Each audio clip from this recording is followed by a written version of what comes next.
The story kicks off with the awakening ceremony for the village children's job classes, and expectations for Errol are sky high, since his mother is famed as one of the strongest swordswomen and his father is an archmage, so everyone figures he is bound to receive something pretty badass.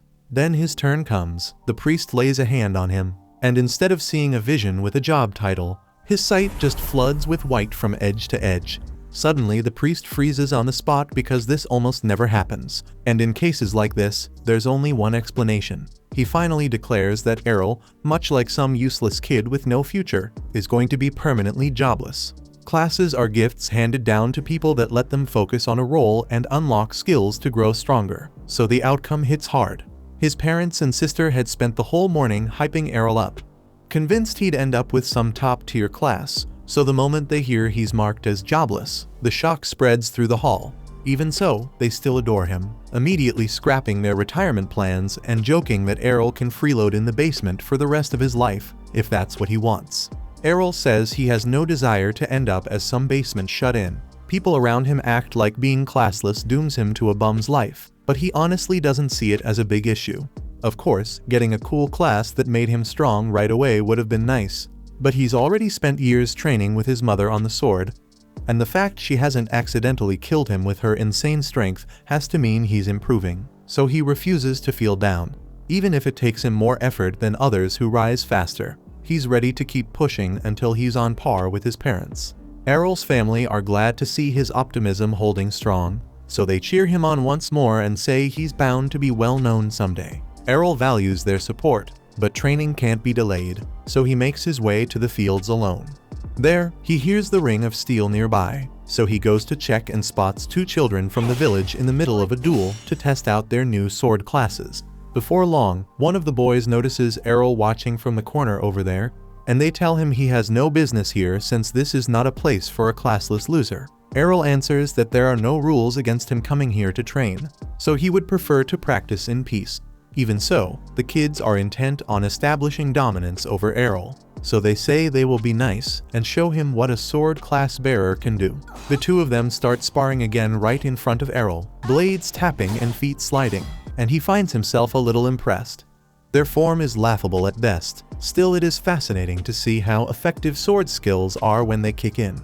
The very first skill anyone with a sword class gets is called basic swordsmanship, and it lets you swing a sword decently well, even if you have never held one in your life, which clearly fits these two. He figures he might actually get useful practice if he goes up against them, so he steps in and says he would like a duel. The kids take offense at the idea that a classless guy thinks he can stand a chance, so they agree to the match. To ensure this, the first boy asks whether Errol has his divine protection, which in this world is a blessing everyone is born with. It wraps the body in a shield that can absorb a certain amount of damage. So Errol tells them he does have one, and the boys look relieved because that means they will not accidentally kill him during a duel. Right then, the first steps forward and charges at Errol, fully expecting to overwhelm him with the opening strike. Even so, Errol holds his ground better than expected. He keeps his guard tight and the angle clean, and the boy cannot spot a single weakness to exploit. He waves his friend over so they can jump Errol together, but Errol reads the setup and hops out of the line just in time. Anyway, he figures this is the perfect chance to test himself by taking on two guys at once, so he rushes straight at them. Within seconds, they're already down, and it turns out way easier than he expected. Any sane person would have just called it quits here, but the boys insist they haven't lost yet, saying that one didn't count. Right then, a red-haired kid shows up and tells the two to stop grumbling, because on a real battlefield, there are no second opportunities. Red hair has a reputation around here, so the boys do not argue. And as he walks up to Errol and says his skill with a sword is impressive for a classless bum. But still, the only reason he won was because those two were weaklings, so the redhead wants a fight to prove he is stronger. The boys tell Errol that Red Hair is the son of Captain Evans, the village's head guard, and Errol knows Evans since he used to come by their house to ask Errol's mom to help him hunt demons. As for the red-haired boy, he is doing this because he thinks his father is the greatest. Yet everyone else in the village says Errol's mom is stronger, which is true, and he cannot accept that. He wants it clear he is not lazy like those two over there. He awakened his sword skills a year ago and has not skipped a single day of training. He believes parents' skills are inherited by their children, so he is here to prove once and for all that his dad is the best by beating Errol. Errol calls him out on his crap, and even so he's always up for a challenge, so he accepts the duel. Soon after, the duel begins, and they start clashing blades at high speed. The other two boys watch from the side, astonished that Errol can keep up with an intermediate swordsman like Redhead. After a few minutes, Errol can tell Redhead is much stronger than the other two, but his anger keeps clouding the way he thinks. With one broad slash, Redhead is left wide open. Errol moves in, ready to take full advantage, closing the distance and aiming straight for Redhead's neck. Yet at the last moment, Redhead uses a skill to counter. Then Errol blocks the first strike, but the second sends him crashing into the wall. At that point, Redhead is stunned that Errol managed to block one of the slashes at such close range. He still took the hit in the end, so the win goes to Redhead. Errol asks for an explanation, and Redhead says the move he used is Twin Blade, an attack skill that lets him throw out 2 strikes in a single swing. The red boy admits Errol is far better than he expected, and says he respects that. Yet he insists someone who is classless would never be able to defend against a sword skill like that. Even so, Errol takes it as a personal challenge and vows to find a way to overcome it. A few days later, Errol's sister comes into his room to wake him, and mornings do not suit him at all. Right now, he's way too busy trying to get back to that dream that would probably ruin his reputation if anyone knew about it. So he just ignores her and goes back to sleep. Astaire then says she'll kiss him first and only after that tell everyone about the weird noises he was making in his sleep if he doesn't wake up. And that's enough to get him out of bed. They both head to the kitchen for breakfast, and Astaire keeps trying to kiss Errol, while their mom just laughs it off, even though it feels way too awkward since they're actually blood related. Once everyone finishes eating, Astaire asks whether Errol plans to go to his special training again today, and he confirms it. Still, she does not understand why he has been pushing so hard lately. She tells him he should take a break every now and then. Yet Errol has no plan to rest until he becomes the best. So as soon as breakfast ends, he goes out to continue his training. After that, Astaire starts to worry because he has been coming home late every day since he got beaten up at the training grounds. Still, Farah is sure Errol can take care of himself, so there is no need to fret.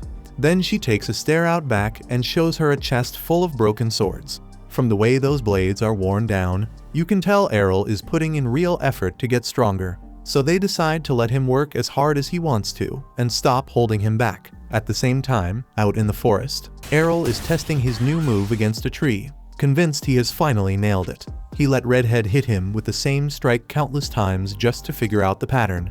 And after grinding on it for days, he can now unleash Twin Blade Slash whenever he wants. During this time, a goblin has been spying from the bushes, and even after seeing Errol swing, it still charges like an idiot.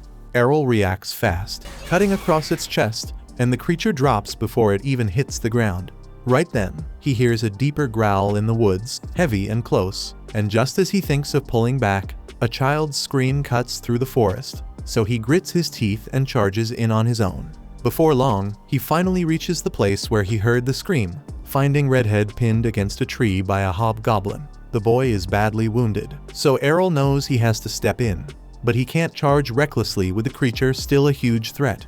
He holds back and waits as the monster edges closer, and right when it's about to finish Redhead off, Errol spots his chance and cuts it down with a twin-bladed slash in one clean strike. With that settled, Redhead is still badly hurt, so Errol shares some of his standard issue holy water so he can recover. Then the kid thanks him, and with the niceties out of the way, demands to know how the hell Errol managed to do that, and points out in disbelief that Twin and Slash is a complex move that only comes off by using a skill, so Errol admits it is complex. Yet once he broke down the pattern and the timing, he could replicate it cleanly, and honestly, he should be thanking Redhead since throwing it at him over and over made the technique readable. Even so, Redhead refuses to accept it, and he is certain a skill-based strike must hit harder, so he asks Errol for another spar right here. Right then, the two square up, and just as expected, Errol matches Redhead's twin slash. Then goes a step further and adds a third cut that catches Redhead off guard and knocks him off. It is called twin and slash for a reason, so it should cap at 2. Yet because Errol is not invoking a skill to perform the sequence, there is no real limit on how many slashes he can chain. From there, Redhead is floored by the realization that Errol is simply better. And Errol walks off so smug you would think he is about to join the Avengers. After a few days, Errol is having tea with his family, and Farah mentions that Evans's child has decided to head to Brescia, the city of swords, to train. Right then, Errol realizes he is probably the reason the Redhead suddenly chose to leave town for training, and the city of swords sounds tempting, so he starts considering making the trip as well.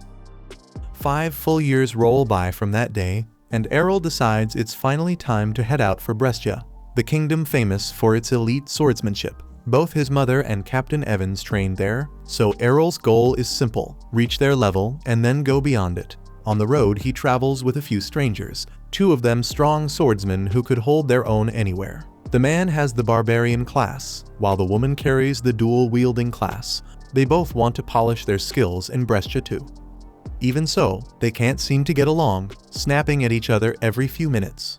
The cart driver tells them to chill since they're all bound for the same place. Yet the man's a cocky misogynist who says the woman should go back to scrubbing dishes. Before they can argue again, the driver yells for everyone to draw their swords because something's coming their way, and the sudden tension makes the 2 kids in the cart panic and beg the barbarian to save them. But that guy lives up to his lousy class. He's a cowardly bastard who says he won't risk his neck for anyone, then dives off the cart and bolts without hesitation. The woman runs after him, saying everyone's on their own out here. The cart driver starts sweating, wondering if he can outrun the horde with his passengers still on board. Then Errol hops down without saying a word and starts walking straight toward the monsters. The driver shouts for him to run while he still can, but Errol ignores it, rushing the first orc and stabbing it clean through the heart. The driver and the 2 kids freeze at his speed and precision as Errol uses instant transmission, flashing in and out, cutting orcs down one after another. Before long, he's surrounded on all sides, which means the dash skill won't work anymore. To the driver's disbelief, Errol pulls off a legendary move, the blade dance, spinning in a tight fury of slashes, mowing everything down at once. The driver can't figure out how Errol can use that skill, since it's supposed to belong only to swordsmen of the Sword Princess class, and those are always women. Right then, Errol charges straight at the orc leader, sidestepping its strike with crisp footwork before leaping onto the orc leader and driving his sword deep into the skull, ending it on the spot. He then heads back to the stunned driver and tells him to keep the trip to Brescia moving. When one of the kids asks what class he belongs to, he simply says he has no class at all, which leaves everyone shocked. He remembers 5 years earlier, when he showed his mother the new twin blade skill he had learned. She thought she was seeing things, but when Errol said he was training to replicate any skill he witnessed, she was overjoyed and promised to teach him every skill used by the Sword Princess class. Back in the present, the driver wakes him and says they have reached Brescia, the land of swords. Errol climbs down from the cart and sees the town center packed with people, swords strapped to their waists. Errol turns to the driver and asks whether he is an advanced level swordsman. At first, the driver claims he is just a cart driver, but Errol knows only skilled swordsmen can pick out those moves on the spot. The cart driver admits he is from the Holy Knights class, which is a solid class, but he gets bored of constant fighting, so he sometimes kicks back and relaxes while posing as a normal driver. The Holy Knight figures this is probably Errol's first time in the city and tells him he needs to find a guild first, as without a guild he will not be allowed to fight in tournaments, and in this city, winning tourneys is the main way swordsmen prove their worth and earn money. Errol answers that he does not care about the money, he wants to face the strongest swordsman this place can offer. When the driver hears that, he warns him to be wary of toxic corporate guilds, since they can drain your soul, and not in a good way. With that, the driver turns back and leaves while Errol steps into the city. He looks around at people announcing their guilds, hiring hands, and swordsmen lining up to try their luck with the better guilds. On the way, he bumps into a blonde named Lilia, who instantly clings to him like a clingy octopus, saying she is with a famous guild and wants him to join. Errol grows wary right away, since she seems desperate for members, so he refuses. But Lilia keeps tailing him and pestering him to join their guild again and again. While Errol is not a pushover and keeps refusing, he asks her which guild is the strongest here, and she grudgingly says the Shadowblade Guild is one of the top right now since it has 8 classes of swordsmen. He asks for directions and moves straight toward that guild. On the way, a guard stops him and sends him to the reception for the test. At reception, he finds a long line of budding swordsmen trying their luck to enter the famous guild, which gets Errol excited as he wonders what kind of strong people he will have to face. When his turn comes to register, the receptionist laughs at him for being classless, saying only people with an advanced swordsman class can apply for the guild trials. Errol says he is sure he can pass their trial, but the receptionist still refuses to register him. Feeling down, he turns to leave and spots 3 ranked swordsmen entering the hall, treated like celebrities the moment they step in. He does not care about the show, and he turns to other guilds, yet one by one he gets rejected everywhere because he does not have a class. After that, he heads back into the city, taking out the letter his mother gave him and told him to find her old guild, since they will surely help him find something. He wonders if his mom knew he would run into this much trouble, and he stays thankful anyway. Before he can read the letter, Lilia latches onto him again, saying they are still ready to take him in, but Errol refuses again. She starts begging him to join the guild, telling him to do it as a charity, then points at a beautiful guild house and says it is her guild. This surprises Errol for a moment. Lilia says their guild, called Dragon Fang, used to be the best in the country for a very long time, but lately it has gone to crap, and right now they are the weakest. Even so, she wants to bring it back to its former glory. The name Dragon Fang clicks in his head as he remembers his mom once telling him about her guild's leader, a dual-wielding swordsman who chose the name Dragon Fang after his special move. He quickly pulls out the letter to check the name, and sure enough, it is the guild his mom was talking about. He decides to go in with her, which makes her very happy, but the moment they step inside, he finds an old drunk man with only one arm slumped on the couch. The man tells Errol to head somewhere else since this guild is doomed and walks off, while Lilia explains he is her father, once the second best swordsman in the city, yet after losing his arm he has not been the same. Errol, however, surprises her by saying he wants to join the guild, and this makes Lilia really happy, and she quickly drafts an agreement. Errol fills it out and hands it back to her. She reads it and then asks why he left the class column blank. Errol replies that it is because he has no class. Suddenly, Lilia snaps and draws a sword, claiming she thought he might be an advanced class swordsman since he was acting so hard to get. But before she can say more, the door opens and a red-haired beauty named Rioner walks in. Lilia runs to her at once, crying that this classless idiot tricked her into joining the guild. This grabs Rioner's attention, and she looks toward Errol, saying she never expected to see him here. Errol is confused and asks how she knows him, and Rioner looks surprised, saying they came from the same village and trained together. That still does not ring a bell. Yet at last he realizes the red-haired boy he fought so many times before was not a boy at all but a girl. Lillian knows the tale as well and asks Rioner if this is the classless guy who beat her when she was young. She always figured the story was a myth. Even so, Rioner is still stuck on that loss and challenges Errol to a match on the spot. The fight begins and Rioner fires off the twin slash attack, which Errol thinks he can counter without much trouble. To his surprise, Rioner's slashes burst through his own and hammer him straight in the chest. That throws him off for a moment, yet Rioner reveals she has the power swordsman class, which is why she can wield a sword 5 times heavier than a normal sword, which means she brings 5 times the force with every strike she throws. Errol is impressed that she has kept her speed even with the heavier blade. Still, that speed is nothing next to his own speed. Next time she attacks, he creates an afterimage of himself, distracting Rioner while he appears behind her and hits her in the back. Rioner is rattled and tries again, but the result stays the same. She cannot believe Errol is using a technique reserved for the most advanced level swordsmen. At the same time, Errol realizes she is too tanky to drop with his normal attacks, no matter how clean the hits look. While Lilia watches in shock, Rioner knows it too and tries to finish the duel with heavy blows. But Errol uses his mother's signature counter, slamming Rioner to the ground and ending the fight right away. With that, Lilia's attitude flips completely and she welcomes him to their guild once again, then tells him their guild is buried under crippling debt right now, and to climb out of debt, they will have to enter the tournaments and fight as a 3-man group against other guilds that will bring all 5 members to each match. Even so, Errol is excited by the chance to face strong opponents, and he looks forward to the opportunity to hone his skills even more. The following morning, Errol wakes up and meets Rhaenyra and Lilia to go over the next step for the guild. Now that everyone is here, Lilia says that since Dragon Fang has finally gathered 3 members, they have enough people to enter the team battle, so they will sign up for the guild competition this weekend. She explains the tournament runs in one-on-one elimination rounds, and each team is capped at a maximum of 5 members. Rhaenyra feels a bit uneasy since they will be going in with only 3 members, but Lilia assures her it should not be too hard because she and Rhaenyra are both B rank, so as long as they do not get matched against an A ranker, they should be fine. This is the first time Errol hears about this ranking system, so Lilia gives him a quick rundown and says there are a total of 4 ranks that outline the strength of an individual swordsman.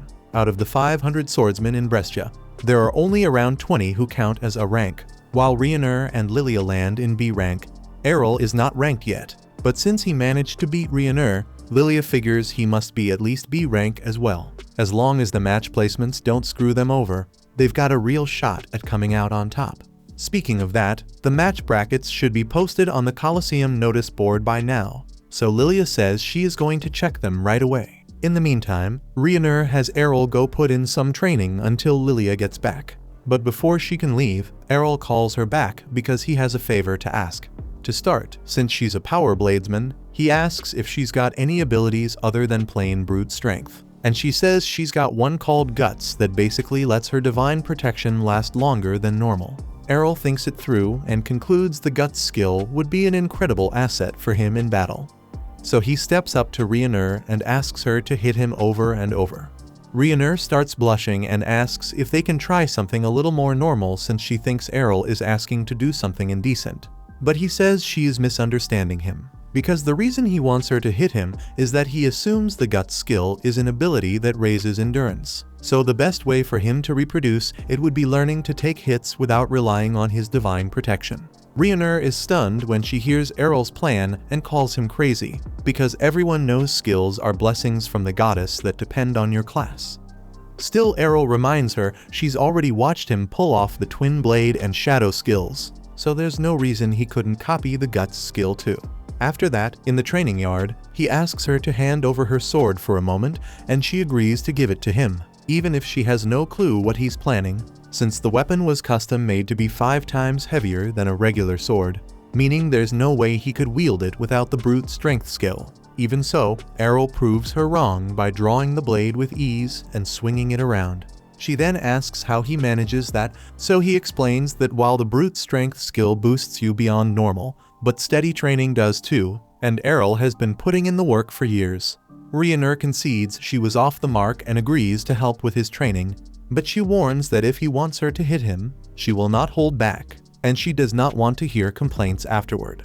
A few minutes later, Lilia rushes in with bad news. She just checked their tournament bracket, and of all the teams they could have faced, the organizers matched them with the Black Blade Guild, and those folks have 8 A rankers on the roster.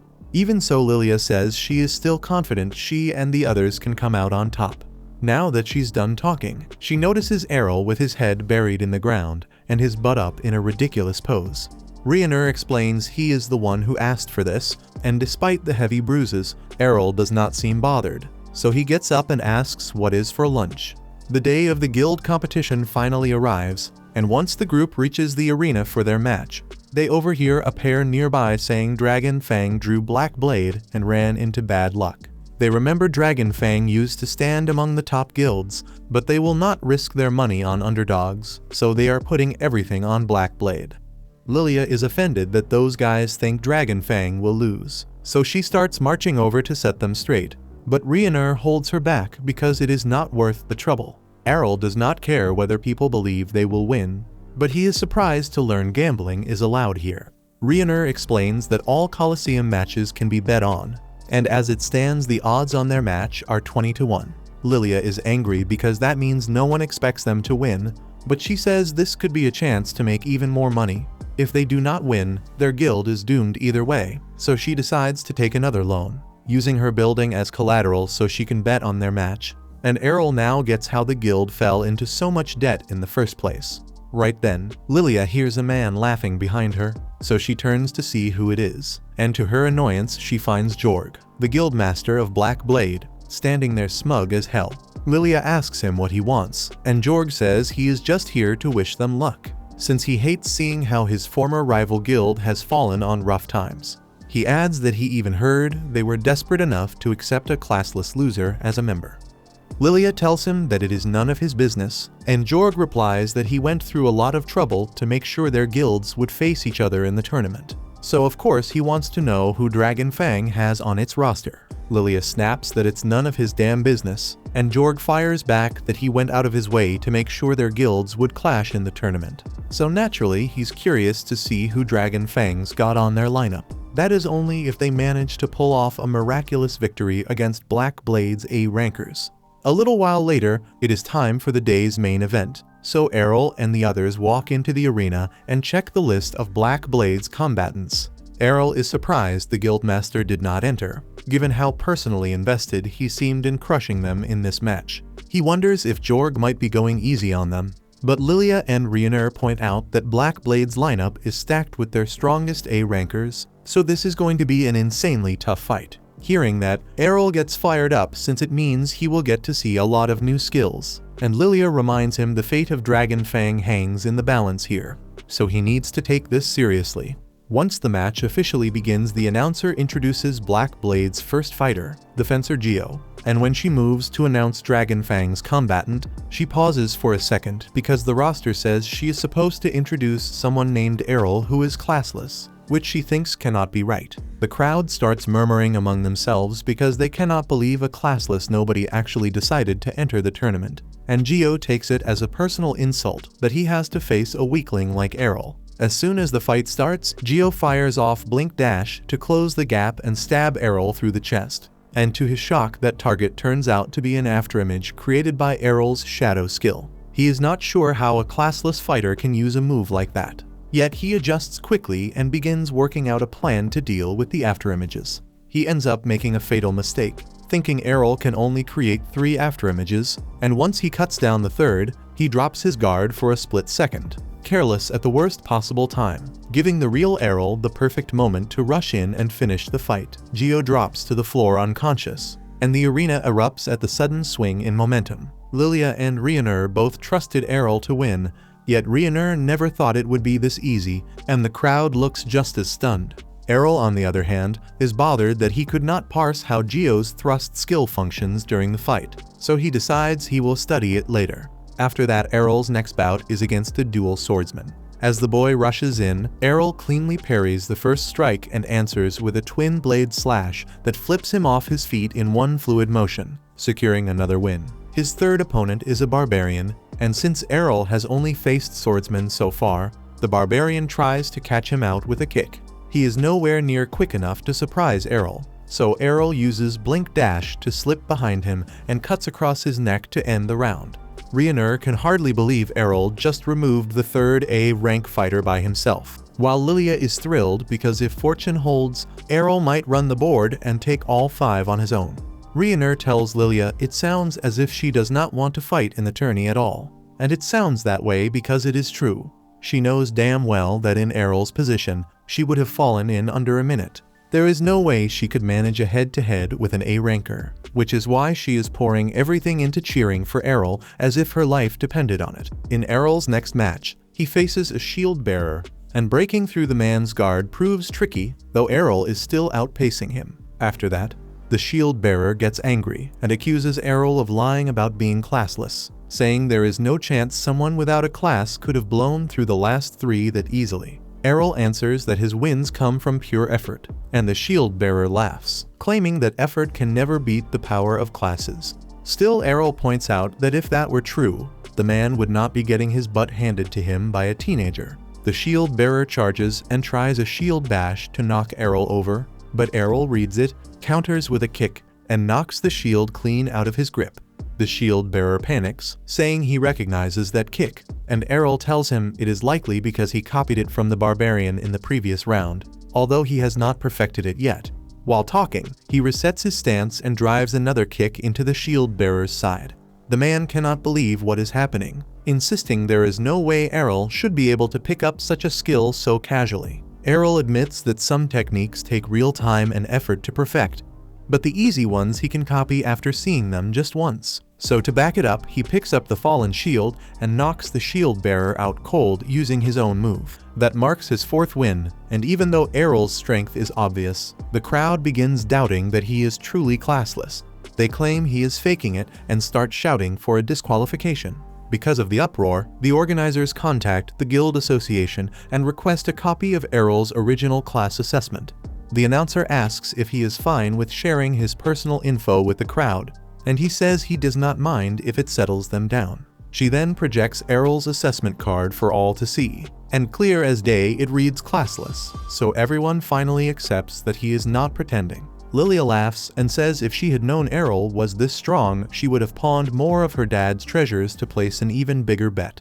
Rhiannon worries about Lilia's gambling habit, yet she admits Errol's power is far beyond what she imagined. The final Black Blade fighter steps onto the stage, and Errol can tell at once this opponent is a cut above the rest, so he braces. Masamune is impressed that Errol senses the danger and keeps his distance, since his plan was to lure him in and end it instantly with an ultimate move. As soon as Errol hears ultimate move, he decides the risk is worth it and steps straight into Masamune's range. The moment he is close enough, Masamune draws his sword and unleashes a lightning-fast strike. For a split second, it looks like Errol's neck has been cut, but in the next moment he disappears.